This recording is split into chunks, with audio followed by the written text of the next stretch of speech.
Aujourd'hui, nous sommes déterminés à continuer ce combat pour faire en sorte que dans l'Assemblée, nous soyons les défenseurs du pouvoir législatif qui ne doit pas être la courroie de transmission de quelque pouvoir exécutif que ce soit.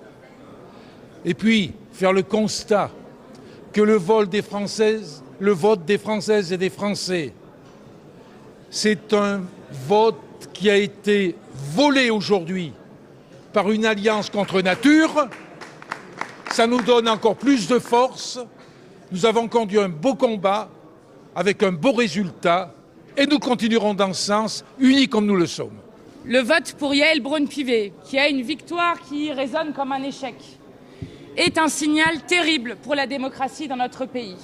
Les magouilles, aujourd'hui, ont non seulement volé le résultat des urnes du 7 juillet, mais ont primé sur le résultat de ces urnes qui donnait le nouveau Front populaire comme première force politique, ce que nous avons pu vérifier encore une fois dans l'élection. On est aujourd'hui dans un sentiment mêlé de colère et de détermination. De colère parce qu'aujourd'hui les Françaises et les Français ont été volés. Ils ont infligé une défaite considérable à Emmanuel Macron. Emmanuel Macron reste à l'Élysée. Gabriel Attal, tout démissionnaire qu'il est, reste à Matignon. Et Mme Braun-Pivet, qui aurait dû avoir la décence des faits de ne pas se représenter, se retrouve également au perchoir. Comment se retrouve-t-elle au perchoir? Parce qu'elle a négocié avec une droite qu'elle a prétendu combattre dans les urnes.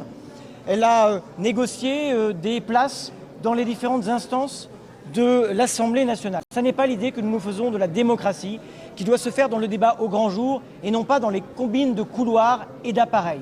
J'ai écouté avec attention le discours de Yaël Braun-Pivet et je pense qu'on peut dire qu'elle n'a rien compris au vote des Français.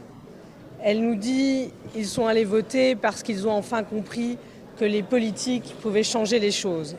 Alors la première conclusion qu'elle tire de ça, c'est qu'elle doit rester en poste. Ça prouve une première incompréhension.